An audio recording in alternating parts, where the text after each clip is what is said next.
Yo creo que no hay o no son importantes las limitaciones estructurales de la Unión Europea. Son limitaciones políticas, no estructurales, las que dificultan la resolución de ese tipo de conflictos.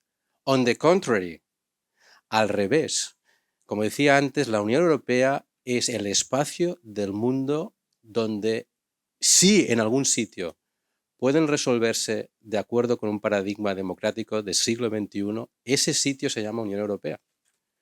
Por diversas razones, primero generales, que voy un poquito a compartir con vosotros y después con la siguiente pregunta pues, podemos hablar de iniciativas concretas. En primer lugar, como decía Nico, ¿no? Efectivamente la Unión Europea es una confederación de estados, pero tiene algunas características federalizantes que podrían contribuir a resolver estos conflictos, porque es a la vez, aunque efectivamente, y no puedo no estar de acuerdo con un hecho, ¿no? Es a matter of fact, ¿no? Que es que estamos hablando de una unión de estados, pero también de una unión de ciudadanos europeos. Y también de una unión, como dice, creo, el artículo 3 del Tratado de la Unión, de pueblos, que no identifica con estados, pueblos. Con lo cual, creo que de entrada de esas bases, o sea, tenemos unas bases, ¿no? Estos mimbres, no sé cómo se traducirá esto, pero digamos, tenemos unos elementos, unas condiciones mínimas que no están nada mal, si hay voluntad política, efectivamente, pero que no están nada mal. Por ejemplo, desde el punto de vista, desde la dimensión del reconocimiento, no de la resolución, voy primero con el reconocimiento. ¿Qué ventajas tiene el que estemos en la Unión Europea?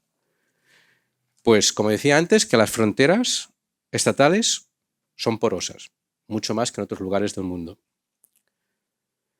Que tenemos reconocida la ciudadanía europea.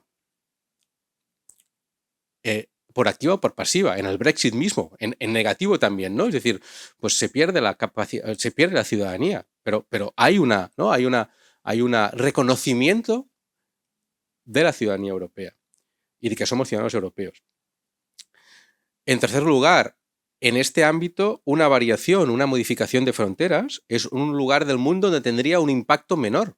Una variación de fronteras, muchas veces se ha apelado, se ha hablado de la idea de ampliación interior, pero efectivamente si, ¿no?, ese nuevo Estado formase parte de la Unión Europea, el impacto es muy focalizado en el Estado matriz, en el Estado del que se independiza esa nación, pero digamos que el impacto de todos los impactos posibles que podría generar una secesión en el mundo, aquí es donde tendría un impacto menor. También en la Unión Europea hay un reconocimiento, y es un hecho, la gran diversidad de actores. Es decir, no hay una unidad básica territorial. Tenemos miembros como Luxemburgo y miembros como Alemania. Es decir, hay una diversidad, con lo cual, ¿qué quiere decir eso? Que una nueva unidad que estuviera entre esos límites, grande, pequeño, encaja perfectamente, porque no hay, a diferencia, por ejemplo, de los Estados Unidos, que son más homogéneos en su territorio. Aquí estamos hablando de una diversidad de las unidades formantes, ¿no?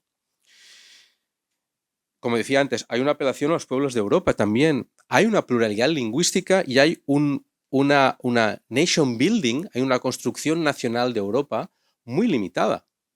Eso quiere decir que tenemos menos dificultades, es decir, que no hay una perspectiva omnicomprensiva de lo que significa ser europeo, lo que permite dar juego para que otras realidades, digamos, estatales puedan surgir o puedan desarrollarse en un proceso de soberanía, ¿no? Y para no alargarme, porque hay otras preguntas, desde el punto de vista de la resolución, ¿no?, del reconocimiento del conflicto, pues yo creo que hay, como decía Nikos, en este caso lo recupero, ¿no? En los tratados hay un compromiso con la democracia, un compromiso explícito con el rule of law, con el Estado de Derecho, con la no discriminación, con la posibilidad de, incluso, de que haya un tercer actor con autoridad suficiente como para mediar en un conflicto sin buscar otras partes, que es la Unión Europea, porque tenemos este third level o fourth level, este level superior. Con lo cual, concluyo, ¿no? Yo creo que no hay grandes problemas estructurales, al contrario, desde un punto de vista, hay que darle la vuelta a esa idea.